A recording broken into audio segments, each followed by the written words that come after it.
Falando aqui hoje a palavra de Deus, eu estou ajudando você a guerrear em sua vida e estou guerreando em minha própria vida apenas porque estou falando palavras que são cheias de vida e poder.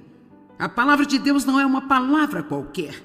Ela é uma palavra que muda vidas. Pessoas não se reúnem num lugar, viajam, pagam hotéis e todas essas coisas que vocês fizeram para chegar aqui, ouvir alguém de pé aqui e falar por horas sem fim, se isso não fosse algo que fizesse uma enorme diferença em sua vida. Eu amo o fato que você preste atenção e esteja focado. A palavra vai, ela renova nossa mente, ela cai em nosso coração e faz mudanças para nós. Então nós temos armas espirituais. A paz é uma arma.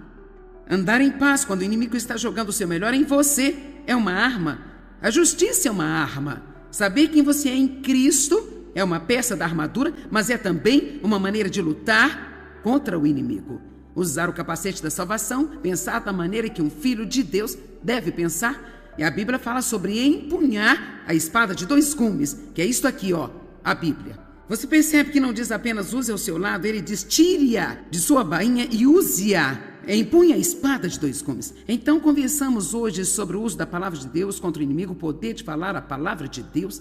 Logo mais vamos descobrir qual é a nossa posição de batalha e ver o que Deus pode fazer por nós se lutarmos do jeito que Ele quer que a gente lute. 2 Crônicas, capítulo 20 e verso 17. Você não precisa lutar nesta batalha. Tome a sua posição. Fique parado e veja o livramento do Senhor que é com você, ó Judá, ó Jerusalém. Não temas nem se espante. Amanhã saia contra eles, pois o Senhor está contigo. Não é uma boa notícia? Você não precisa lutar nesta batalha? Tome a sua posição. Fique parado e veja o livramento do Senhor. Agora, por muitos anos, eu pensei que a nossa posição fosse ficar parado. E eu pensei, tome a sua posição, fique parado. Era o que ele estava dizendo. Mas se você ler todo o 2 Crônicas 20 em contexto, isso não é realmente a posição de que ele está falando. E assim vamos começar por aqui no verso 1 e nós vamos aprender algumas lições nesta manhã em 2 Crônicas 20. Verso 1. Depois disso, os moabitas, amonitas e com eles os meunitas vieram contra Josafá para fazer a batalha. Você já reparou que temos um monte de itas na Bíblia? Sabe de uma coisa? Eu decidi que todos nós temos a nossa própria pequena marca de itas.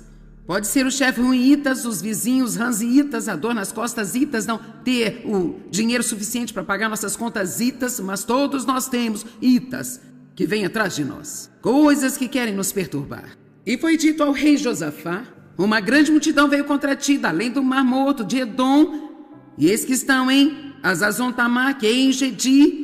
Então Josafá teve medo. Eu quero que você preste muita atenção a isso, porque nossa primeira resposta natural a qualquer tipo de más notícias, ou dificuldade, ou problema, sempre vai ser um sentimento de medo. Agora, o que fazer neste momento é muito importante. A palavra medo significa literalmente escapar de algo e fugir. Muitas vezes as pessoas não querem lidar com seus problemas e encontram alguma maneira de evitá-los. Algumas pessoas bebem demais, algumas pessoas saem e gastam dinheiro que elas não têm apenas para não pensar em seus problemas. Algumas pessoas vão para a cama e elas apenas dormem. Às vezes as pessoas podem se esconder nas drogas e há todos os tipos de maneiras pelas quais as pessoas evitam os seus problemas. Minha mãe evitou os problemas que tivemos em nossa casa, isso acabou levando à sua saúde mental. E ela morreu no ano passado, 87 anos, e foi realmente uma mulher doce, mas ela nunca teve uma vida. Ela realmente nunca viveu, ela nunca teve uma vida. E é tão terrível quando você vê alguém arruinar a sua vida, porque ela tem medo de confrontar ou enfrentar qualquer coisa em sua vida. Eu desprezo isso, porque eu vi o que isso fez para ela, e vi o que isso quase fez para mim, e eu vi o que isso fez para o meu irmão, e até mesmo eu vi o que fez para o meu pai, porque ela não foi confrontar a ele. Ele talvez pudesse ter alguma ajuda se ela o tivesse confrontado. Nós não ajudamos a nós mesmos quando corremos dos nossos problemas e quando os evitamos. Deus nos deu a nós nenhum tipo de armadura para nossas costas, porque Ele nunca espera que nós fujamos. Cada peça da armadura que você lê na Bíblia é algo que ajuda você quando está enfrentando de frente para o inimigo. E eu amo o que a Bíblia diz sobre o pastor Davi, que na verdade tornou-se um grande rei. Ela diz que quando ele foi à luta com o gigante Golias, ele correu para a linha de batalha. Eu amo isso, ele não fugiu quando viu o gigante Golias, ele correu em direção a Golias. E você sabe, eu acho que às vezes nós pensamos demais em nossos problemas, nós pensamos neles ao ponto de eles nos assustarem tanto, e muitas vezes precisamos simplesmente não pensar e apenas confiar em Deus. Eu não quero dizer fazer coisas estúpidas, mas se você sabe o que Deus quer que você faça, então só dizer eu não vou ter medo disso, eu vou dar o meu passo de fé, e Deus vai estar comigo quando eu chegar à linha de batalha e Ele vai me mostrar o que eu devo fazer.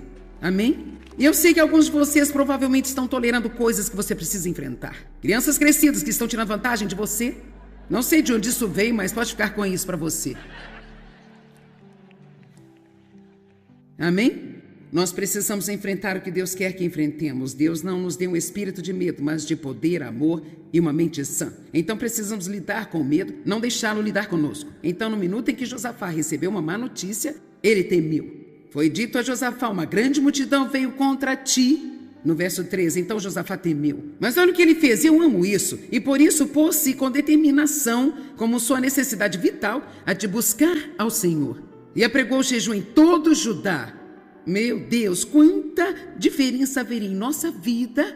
E até mesmo quanto mais atraente a Igreja de Cristo seria para as pessoas perdidas, se cada vez que tivéssemos um problema e sentíssemos medo, a próxima coisa que fizéssemos seria separar um pouco de tempo para buscar a Deus. Vamos lá, tem alguém em casa hoje? Não vá para o telefone, vá para o trono. Não precisamos ligar para alguém, eu sempre digo, eles nem sequer sabem o que estão fazendo e perguntamos o que devemos fazer. Vamos descobrir qual o plano de batalha de Deus, qual é a estratégia de guerra de Deus. Em cada batalha que nós temos, nós precisamos ouvir diretamente de Deus. Uma palavra de Deus vale mais do que 10.000 palavras que as pessoas nos falam. Você diz ouvir de Deus? Podemos fazer isso? Absolutamente. Você pode ser guiado pelo Espírito Santo, você pode ouvir a Deus e você não vai ouvir palavras. Eu não procuro vozes o tempo todo. Eu estou dizendo que quando você buscar a Deus, você vai instintivamente saber o que precisa fazer. Você vai ser guiado pelo Espírito, e mesmo se você não souber nesse minuto aqui agora, enquanto você continua indo em frente, você será conduzido e saberá o que deve fazer. A única maneira de eu fazer o que eu estou fazendo é porque aprendi a deixar Deus me guiar. Eu sempre tenho uma mensagem quando eu chego aqui, mas honestamente, às vezes eu prego de trás para frente. Eu digo coisas que eu não escrevi, há coisas nela que eu não digo, e às vezes nós temos nossas vidas tão organizadas que não há nenhuma maneira de Deus entrar nela. Então precisamos aprender a ouvir de Deus. Uma palavra de Deus pode literalmente mudar sua vida para sempre. Uma palavra de Deus pode dar-lhe a coragem para enfrentar qualquer coisa. Há 25 anos atrás eu tive um câncer de mama. E era um tipo de câncer de crescimento muito rápido. O tumor era muito pequeno, mas naquela época eles faziam cirurgias muito radicais. E por isso eu tive que ter uma cirurgia radical de imediato, porque eles disseram que eu estaria brincando de roleta russa com a minha vida se eu não tirasse aquele tumor. Era um tumor dependente de estrogênio. E então, naturalmente, o câncer é uma palavra assustadora. E então, eu me lembro de estar tão assustada, aquele medo estava me oprimindo. E então, eu confessava a palavra, eu me sentia mais forte, eu confiava em Deus. E então, vinha aquele medo novamente. Certo dia, por volta de 3 horas, eu vi tão claramente em meu espírito, eu vou cuidar de você. Você pode confiar em mim, eu vou cuidar de você. Agora você sabe o quê? 500 outras pessoas tinham dito isso para mim. Eu tinha dito isso para mim? Precisamos falar para nós mesmos em tempos de angústia. É bom ter encorajamento de outras pessoas, mas eu só estou dizendo que quando Deus disse isso para mim, isso foi como... Então a minha fé aumentou. A fé vem pelo ouvir e ouvir pela palavra de Deus. A fé aumenta quando você ouve de Deus. Eu estou feliz por você estar aqui para me ouvir, mas francamente espero que você ouça Deus através de mim. Eu espero que algo que eu diga vá fazê-lo ir para casa e buscar a Deus nesta área para si mesmo, porque uma palavra de Deus vale mais do que 10.000 palavras de pessoas, mas nós não vamos ouvir de Deus se nós não separarmos tempo para buscar a Deus. Eu sei que há pessoas aqui que estão em vários lugares diferentes em sua caminhada com Deus. Eu posso dizer para alguns, buscai o Senhor, você sabe exatamente o que eu estou dizendo. E outros estão tipo assim, ó. Bem, eu tenho assistido você na televisão, achei que seria divertido vir aqui ver você pessoalmente. E sabe, você não sabe claramente o que significa buscar a Deus. Bem, basta ir para algum lugar e fechar a porta. Se você realmente não sabe como buscar a Deus, Ele irá encontrá-lo onde você estiver. Você não tem que ir encontrá-lo onde Ele está. Vamos lá, eu preciso dizer isso novamente. Eu disse que se você realmente não sabe como ouvir de Deus, a boa notícia sobre Deus é que Ele vai encontrá-lo onde você estiver. Tudo que você tem que fazer é sentar-se no lugar e dizer: Deus, eu preciso de você, eu estou com problemas, eu não quero apenas reagir com medo, eu não quero apenas reagir emocionalmente, não estou sabendo o que fazer, fala comigo, conduza-me e guia-me. Então, se você não vir de imediato, não fique todo frustrado e chateado. Quando o tempo acabar, então é só dizer: muito bem, Deus, eu não ouvi nada ainda, mas eu acredito que você vai levar-me e guiar-me enquanto eu começo a tomar medidas. Eu digo, você não pode dirigir um carro parado. Alguns de vocês têm que tirar a sua vida do estacionamento, começar a mover para Deus levar-me onde Ele quer. Certo? Ouvir diretamente de Deus. 2 Crônicas, capítulo 20, versículo 4. Então Judá se reuniu para pedir a ajuda do Senhor. Também de todas as cidades de Judá vieram para buscar ao Senhor e ansiar por Ele com todo o seu desejo. Eu amo isso. Essas pessoas eram sérias. Quantos concordam comigo que no momento em que você tem problemas e você sente medo, se você apenas tirar 15 minutos ou 20 minutos ou meia hora, o que leva para assistir ao programa de TV, vá, sente-se e diga: Deus, eu preciso ouvir de você. Eu preciso de sua direção. Meu Deus, como você acha que as coisas iriam mudar na sua vida? Não seria fenomenal? Seria apenas incrível. Verso 5. Então o rei Josafá levantou-se na Assembleia de Judá e de Jerusalém, na casa do Senhor, diante do pátio novo, e ele disse: eu amo esses próximos versos aqui. Nós vamos ler o verso 9, porque eu quero que você perceba que Josafá começa a conversar com Deus, mas leva 4 versículos para ele contar. E qual o seu problema? Nos primeiros 4 versos, tudo o que ele faz é dizer a Deus quão grande Ele é. Oh, cara, uma mensagem aqui. Ele disse: Senhor Deus de nossos pais, não és tu Deus no céu, e não és tu que reina sobre todos os reinos e as nações? Em tuas mãos está o poder, de modo que não há quem possa resistir a ti? Não és tu, o nosso Deus, que expulsaste os habitantes desta terra de diante do seu povo Israel, e adeste para sempre a descendência de Abraão, teu amigo? Eles a têm habitado e nela construíram um santuário em honra ao teu nome, dizendo: se o mal vier contra nós, a espada de juízo, peste ou a fome, nós nos apresentaremos diante desta casa, diante de ti, pois o teu nome, o símbolo de sua presença, está nesta casa, e clamaremos a ti em nossa aflição, e tu nos ouvirás e nos salvarás. E ele está dizendo aqui, se tivéssemos um problema, é o que faríamos. Ele nem sequer disse a Deus que tem um problema ainda. Nós clamaríamos a ti, Deus, e nos responderias, porque tu és grande e poderoso, e não há nada, Deus, que tu não possas fazer. É quase como um pouco de psicologia aqui. É tipo, vou lisonjear Deus, e então vou lhe pedir o que eu preciso. E claro, Deus já sabe o que está vindo, mas eu amo o fato de que ele não apenas corre e começa a pedir algo. E agora eis que os amonitas, moabitas e habitantes do Monte Seir, cujos territórios não permitiste que Israel invadisse, quando vinha da terra do Egito, por isso se desviaram e não os destruíram. Ele está dizendo: ok, Deus, quando eles entraram na terra de Israel, poderia tê-los destruído, mas você não permitiu. E eis que agora eles estão nos recompensando ao vir expulsar-nos da terra que o Senhor mesmo nos deu por herança, Senhor Deus. Verso 12, agora ele está prestes a entrar nisso. Ó nosso Deus, não irás tu julgar essas pessoas? Pois nós não temos força para enfrentar esta grande multidão que está vindo contra nós. Nós não sabemos o que fazer, mas nossos olhos se voltam para ti. Agora o verso 12 é tão importante, porque agora ele está dizendo: olha, és grande e poderoso e podes fazer qualquer coisa, não há nada que não possas fazer. Se eu tivesse um problema, eu iria correr com ele para você e certamente o resolveria. Agora, esses inimigos que estão vindo contra nós, se você nos tivesse deixado destruí-los, eles não estariam nos incomodando, mas você diz que não, nós obedecemos a ti, e esta é a forma como nos recompensam, agora vindo contra nós? Então ele está dizendo assim: Deus, este problema que eu tenho é tipo mais ou menos da sua conta. Sim, quero dizer, quando Deus abriu meus olhos para isso, eu fiquei tipo, que legal, sabe? E se um dos meus filhos quisesse emprestar o meu carro por uma semana, e ele chegasse e dissesse assim: eu posso pegar seu carro por uma semana? Pior que isso, apenas presumidamente pegasse minhas chaves e levasse o meu carro? Isso não seria muito bom. E mesmo que dissesse: eu vou precisar do seu carro por uma semana, eu poderia emprestar, mas eu não ficaria muito feliz com isso. Mas por outro lado, se ele viesse: oh mãe, você é a maior de todas. Eu digo uma coisa, mãe, se eu tivesse um problema, eu sei que eu poderia correr direto para você. E você nunca iria me desapontar, porque você é apenas a maior, a mais generosa, a melhor mãe, a mais maravilhosa. Mãe de todo esse universo. E eu te amo com todo o meu coração. Dá um abraço, mamãe. E na verdade eu tenho um filho de 34 anos que sabe como trabalhar isso bem. Ele é o meu bebê e ele tem 1,90 m e tem bastante músculo e ele me pega no colo e me leva pela casa inteira. Oh, mãe, você é a melhor mãe do mundo inteiro. E agora então se ele diz, a propósito, mãe, meu carro está estragado, eu queria saber se eu posso pegar o seu por uma semana? Não tem problema. Leve o carro, deixe-me pagar a gasolina, deixe-me dar algum dinheirinho para abastecer. Vamos lá, nós...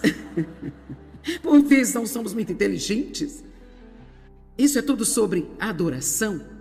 É tudo sobre como colocar Deus em primeiro lugar. Se você observar a oração do Senhor, eu pensei sobre isso hoje. Nosso Pai que está no céu, santificado seja o seu nome.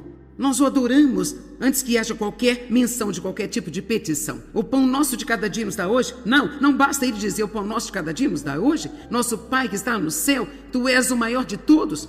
Tu és santo, Deus. Você é o mais impressionante. Você é o melhor. Você é o maior. O pão nosso de cada dia nos dá hoje. E livrai-nos de todos os nossos inimigos, livrai-nos do mal. Eu estou lhe dando plano de batalha aqui hoje.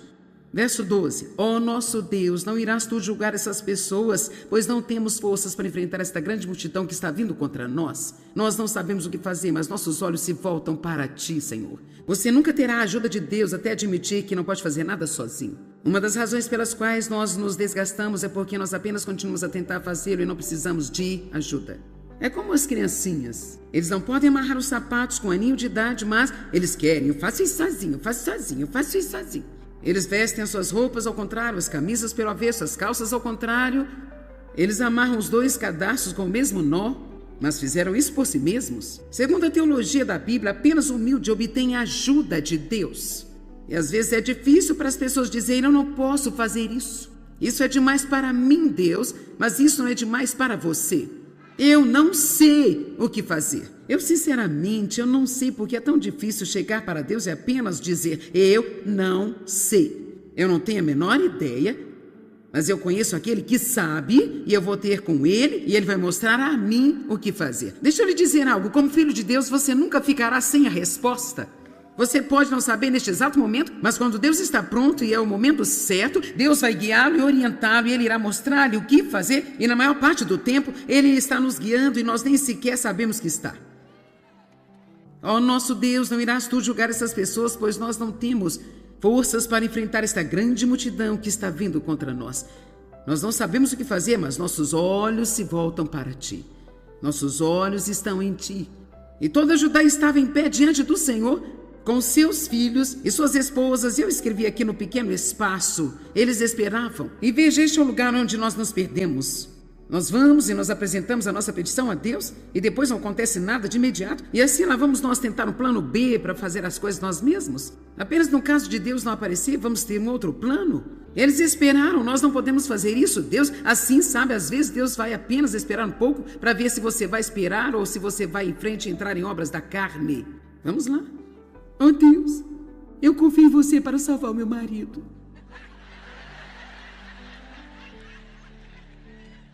Mas apenas no caso do senhor precisar, eu vou comprar uns livros da Joyce Meyer, sublinhar certas coisas e eu vou colocar em torno da casa para ele ver. Eu vou tocar aqueles CDs quando ele estiver em casa e ligar nesse programa de TV. Agora, sabe, se Deus realmente te levou a fazer algo assim, talvez você ache que foi acidente, você nem sequer sabe realmente o que está fazendo. As obras da carne são as nossas ideias brilhantes de como fazer o que somente Deus pode fazer, e são obras que não funcionam. E elas nos desgastam. Vou te dizer uma coisa, eu tentei tanto mudar o Dave, gente. Ah, meu Deus. E agora, depois de 50 anos, ele ainda é do mesmo jeito. Eu não gostava porque ele amava todos os tipos de esportes e eu não me importava nem um pouco com os esportes. E ele ainda ama, na verdade, ele aumentou os esportes que assiste, sabe? Quero dizer, ele não costumava gostar de tênis, agora é tênis o tempo todo, é apenas... Quer dizer, é tudo. Ele vai a jogos de futebol, jogos de beisebol. Gente, eu tentei tanto mudar esse homem. E sabe o quê? Você não pode mudar as pessoas, só Deus pode mudar as pessoas. E se a sua batalha agora é contra uma pessoa que você acha que não consegue tolerar se ela realmente não mudar, Então tire o seu cavalinho da chuva, porque se Deus os tolera, Ele pode dar a você a graça de estar lá e ser feliz, mesmo que eles nunca mudem.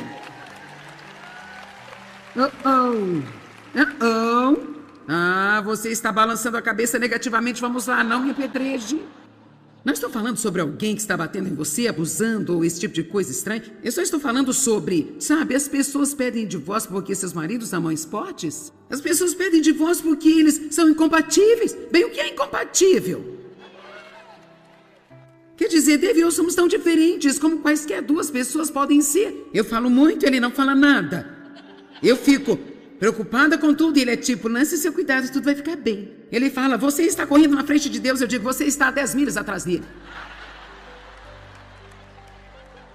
Eu quero tomar decisões assim e ele está sempre como, bem, vamos ver. Vamos pensar sobre isso um pouco. Eu não quero pensar sobre isso, eu quero a decisão. As obras da carne que não funcionam. Temos que chegar ao ponto, Deus, quem eu penso que eu sou para achar que eu posso mudar alguém? E não só isso, Deus, eu preciso mais de mudança do que qualquer um no planeta. Então, eu não preciso estar tentando mudar alguém. Basta mudar-me, fazer o que você quiser com todos os outros. Agora você pode ter alguma produtividade.